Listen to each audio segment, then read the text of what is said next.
I can't lie, when you start getting into fighting games, button bashers, or whatever, there's a lot of unfamiliar terms you gotta be able to wrap your brain around. Wave dashing, piano inputs, kara throws, yomi, negative edge. Oftentimes it can sound so weird that it feels almost like a different language.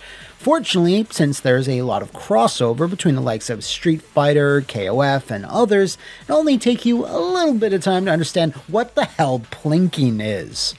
To learn real-life languages, however, you're going to need some help, and fortunately, Mondly is here to do just that, as they are sponsoring today's video.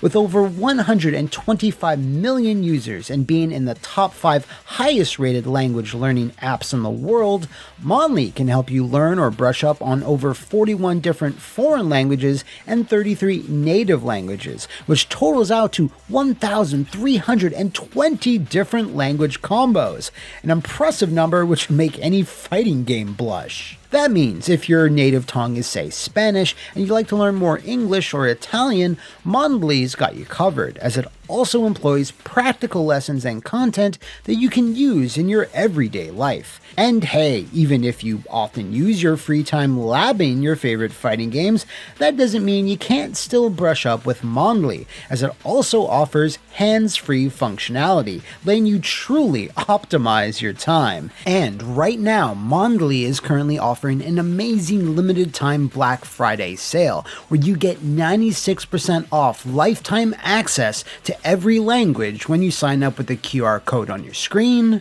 or the link in the description and pinned comment below. So now you have no excuse not to become a world warrior yourself. Thanks again so much to Mondly for the sponsorship, and without further ado, let's get to the button bashing, Wiimote waggling. Welcome back, fellow fighters, once again to Tournament of Legends! Wait, what? No, welcome back to Tournament of Legends! Okay, fine, let's just get straight to it then.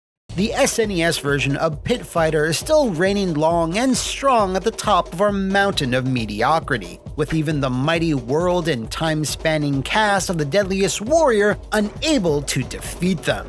The thought then occurred to me, however, with the amount of times I've referenced Tournament of Legends! And it having some similarities to Deadliest Warrior, well, it makes for a great candidate to take on the sweaty stylings of Buzz, Kato, and the other guy. Aside from that, though, this oft-forgotten budget-priced button basher that was released in the dying days of the Wii has one of the most interesting development histories I've ever encountered. But will its mythological melange of monstrous misfits be enough to topple the fighters of the pits? Well, we won't know for sure until we get it in the ring. So yeah, I promise that the history behind this one has some layers. And if I can get personal for a moment, it was a story I followed quite closely back in the day. High Voltage Software, the developers of the Hunter the Reckoning series, along with many other games of various quality, made a name for themselves in the mid-2000s when they publicly announced that they were going all in on developing software for the Wii, with an emphasis on pushing its graphical capabilities, such as they were. Their Quantum 3 engine is what would go on to power the Conduit 1 and 2, everyone's favorite B+ or B- 7th gen sci-fi shooter series. You're here to help. Ah yeah, there it is. This marketing strategy, along with their tech, impressed Sega enough to hop on, where they wound up publishing a few, but not all of their upcoming Wii projects. While Conduit 1 proved to be a sales success, its sequel and Tournament of Legends were very much not at all, which unfortunately led Sega to having no interest in the very cool but supremely mishandled horror shooter The Grinder, which has a development so bizarre that I'm sure some dorky game show host guy will explain it all to you someday. But Tournament! Okay, let's just stop that now, yeah? Okay, thanks. Did not start its life as a brightly colored mythological fantasy fighter, but something very different and yet really similar. It was first revealed in 2009 as Gladiator AD and had a far grittier vision than what would eventually be released on store shelves, complete with slow-motion effects and blood and gore, akin to most Zack Snyder fare at the time. And they certainly did not skimp out on that last one, as it came gushing out of you and your opponents, which would then be further emphasized by multiple gory cinematic finishing moves for every character, along with a screaming throng of onlookers watching the bout. The game was made playable at that year's E3, which is where this footage is from, and even taking a cursory glance at it, you can see some stark differences outside of the characters and color palette. Gladiator AD played less like a traditional fighter than one might expect, leaning, quite literally, into more of a punch-out style angle, where your selected character is constantly focused on their opponent and needs to dodge and quickly counter whenever attacks come their way. Judging by this footage, it looks pretty straightforward. You don't have free reign of your character's movement, and you still have plenty of attack options, including a throwing and grappling mechanic that would lead to a brief cinematic moment. High Voltage, of course, being on the cutting edge of Wii hardware, we're also planning on supporting the Wii Motion Plus accessory to make sure that if players would have to waggle, it would at least work more than 50% of the time. After this E3 though, the game suddenly went dark, for quite a while in fact, and when it resurfaced in February of 2010, things had taken a very abrupt turn. Most likely due to the underperforming nature of such mature-rated Wii games like Dead Space Extraction, Manhunt 2, and specifically the Sega-published Mad World and House of the Dead Overkill, Sega gave Gladiator AD a thumbs down, and Tournament of Legends! the thumbs up. The idea here was to tone down the violence across the board to get that teen rating, but that meant there would no longer be any sizzle to the steak. So a collection of mythological beasts, gods, and miscellaneous were slotted in, and the finishing moves were slotted out. In their place was a heavy reliance on magical attacks, elemental buffs, arena-based QTEs, and cartoonish voice acting, all for the low price of $29.99. Suffice to say, this gambit did not work, as a Contest of Fables was savaged in most reviews, and by every metric I could find, did not sell well, as back then anything that was budget priced, especially on the Wii, was more of a warning to the potential buyer to just stay away. Its commercial failure also sunk the chances of the theoretical Xbox 360 and PS3 ports that High Voltage representatives had once mentioned, as I can only imagine Sega quickly lost any interest in growing this IP. Speaking of Sega, the decision to suddenly pivot the tone, violence, and visuals away from what Gladiator AD promised came directly from them, and while I honestly think this was the wrong move, I can't really blame their logic either. Both Mad World and Overkill were great games, but they simply didn't sell the numbers they had expected. But I mean, both of them definitely sold better and were more well-remembered than Tournament of Legends! Frickin' hell. High Voltage is still kicking around though, sorta, as their work history seems to have dried up considerably since 2020, with their last credited work being on some Walking Dead game.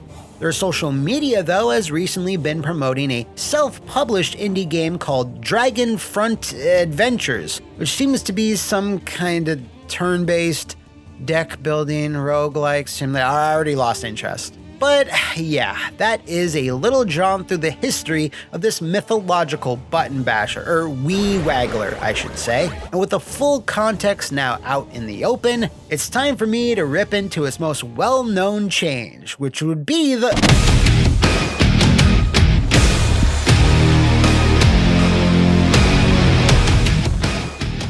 So I'm going to be upfront, I emulated Tournament of Legends, we're done with that now. So it's presented to you in nice crispy HD, and honestly, it's quite the looker for the Wii.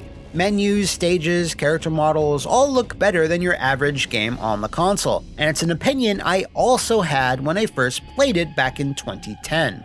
I don't think it's quite as impressive looking as, say, the Conduit 1 or 2 or any of Nintendo's first or second party efforts, but for $29.99 you could do, like, you know, a lot worse.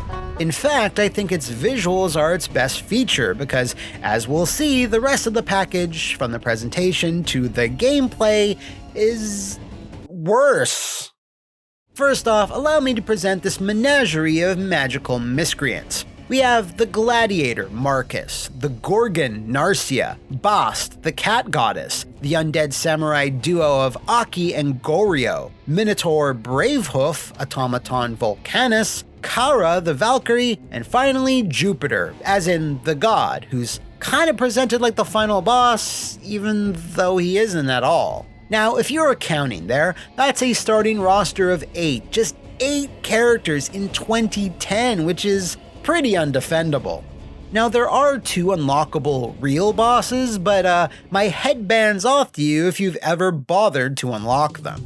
Once you near the final stages of the arcade mode, you encounter Valeska, who is an honest-to-God female and is tougher than a coffin nail. If you beat her, and that's a big if, she gets in your head and counters all of your shit, you then unlock her for regular play. If you lose though, you just continue on to the final boss, so you only get 1 shot per run. That final boss is Thanatos, the god of death or something. Hey, you don't look like the gothic little hottie you're supposed to be, fuck outta here! If you then beat the game with every single character, including Valeska, this raven-faced sumbitch is yours to control, which is absolutely 100% not worth doing, something we'll get to a bit later. Since we're talking about presentation though, I think most of these characters from a design standpoint look decent. Sure, Marcus is pretty generic, in fact all of them are in some small way or another, but compared to some other rosters I've been forced to look at in the past, these legends of Tournament of Legends are a cut above.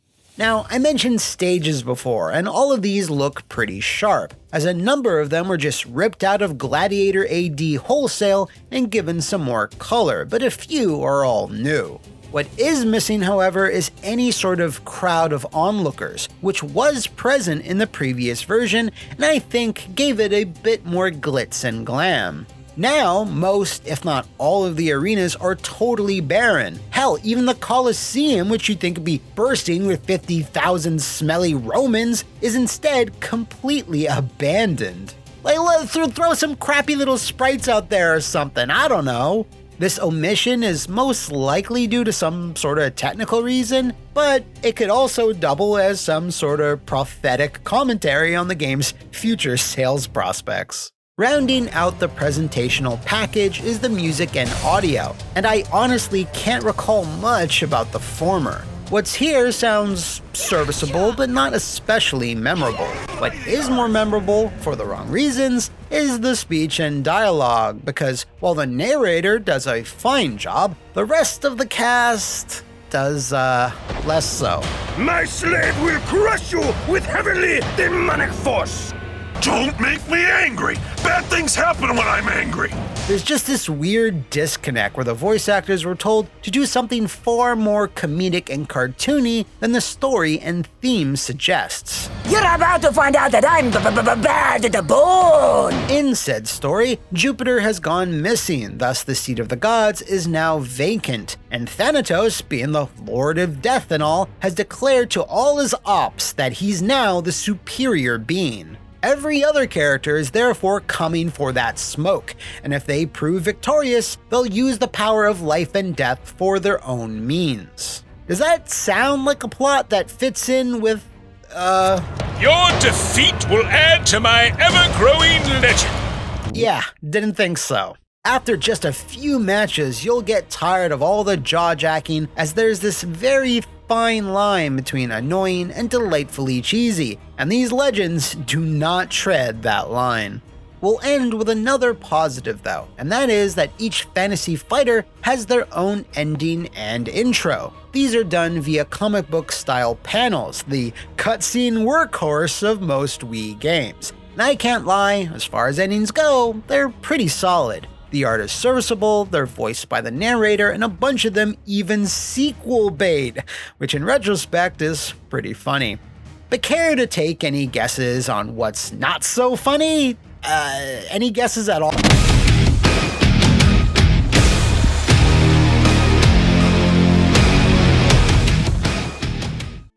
Oof.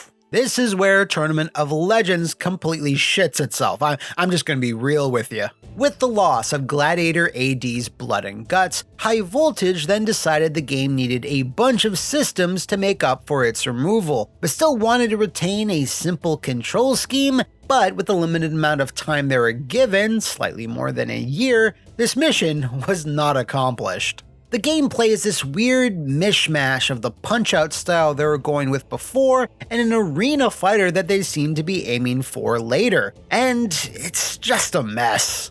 Your character is still locked facing the opponent, but the camera is positioned almost kind of behind your back, but you can still dodge left and right, but can also now move forward and backwards. This takes a long time to get used to, as it lacks full free movement, but is far more stiff and awkward than any other traditional fighting game. You have a vertical attack, a horizontal attack, an unnamed third attack, and finally a power attack. You also have an elemental enchantment button, a throw a projectile button, a special move button, a block button, and it's just all bad. I played this via classic controller support and messed around with the Wiimote controls very briefly, and yeah, buttons are the way to go, but it's not that big of an improvement. The idea is to chip away at your opponent's health with your normal attacks, which power your special meter, as each pip then lets you use your magical based moves.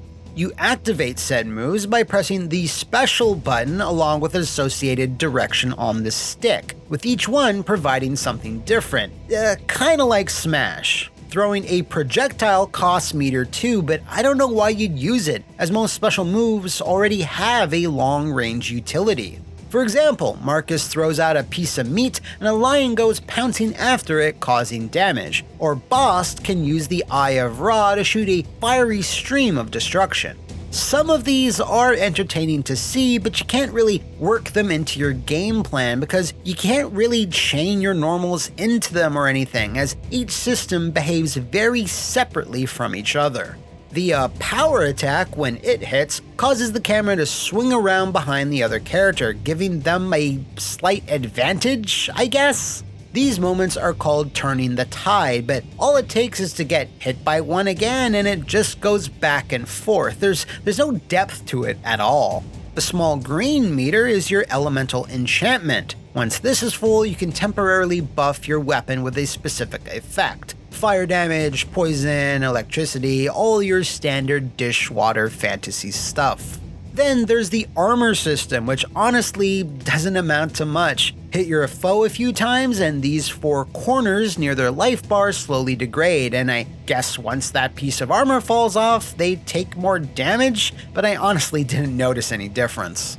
Now, you'd think with the loss of fatalities, they might have implemented cinematic supers or something, like whenever your opponent's armor pieces are all gone, you could do a flashy, non-violent finishing move.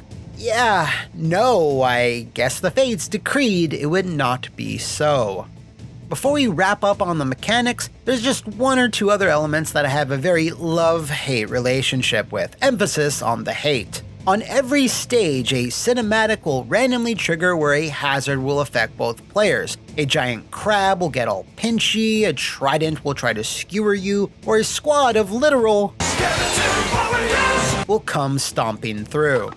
These just need a quick flick of the sticks or motion controls to avoid, but if you manage to do so and your opponent does not, you are both locked into place for a few seconds with neither of you being allowed to move. Like, wouldn't it make sense to let the player who avoided it an opportunity to press the advantage and attack? As it is, it just drags a lot of the momentum most fights already don't have down even further. While I like them for how fantastical they are and on paper it seems like a good addition, I kinda wish you could turn them off, because there's no way to avoid triggering them in a fight as far as I can tell. The last issue with the gameplay is the weapon and magical enhancement system, and it's not because it exists or it doesn't work, but the fact that they made them universally shared across the cast. Whenever you beat a character like Narcia, the super sexy Gorgon lady, you win her daggers and get her enhancement power. You can then choose to swap to them in the next fight or stick with the default weapon you started off with. This then takes the concept of characters and essentially makes them moot, because if you can just choose between any enhancement or weapon, it then completely dilutes the cast because the movesets are already so limited. I get what they were trying to do, allowing the player to experiment and swap different powers in and out, but it's also one of the few things that made each fighter unique in the first place. This all makes for one of the most unsatisfying and boring fighting systems you'll ever see, as it's all designed to be a template and feels cobbled together at the last minute, most likely because it was. You can sort of feel like they were almost onto something, but the short time frame they had left, High Voltage perhaps should have pivoted onto a traditional arena-based fighter or stuck with the whole Punch-Out thing. As for Tournament of Legends modes, well, there's not much to say beyond what I'm about to. There's Arcade, Versus, and Practice, which is pretty standard but a bit paltry in 2010. Practice, however, is where things really start to burn my bones. Once you select it, you're then treated to a pixelated video explanation of the core systems, and you best remember it because it only plays once here, as you can't look up these explanations in any sort of pause screen, so you gotta quit out to the main menu and then select Practice again. Once you're in, you pick your character, and your opponent gets automatically chosen for you, and it's always a mirror match for some reason. Your doppelganger then instantly starts fighting you, moving around, attacking, dodging, the whole damn show, and there's no way to turn them off or alter their behavior because guess what? There's no training options. Zero. Why? Why even call this practice mode? I get it's not a super deep technical fighter, but at least let me put the meters on max or turn off the damn CPU. As it is, the better practice mode is to boot up Versus and just use a second controller to set up a dummy, because it's not like there'll be anyone else in the room chomping at the Wiimote to want to play with you. I don't know why that pissed me off so much, yeah. Oh, speaking of pissed off.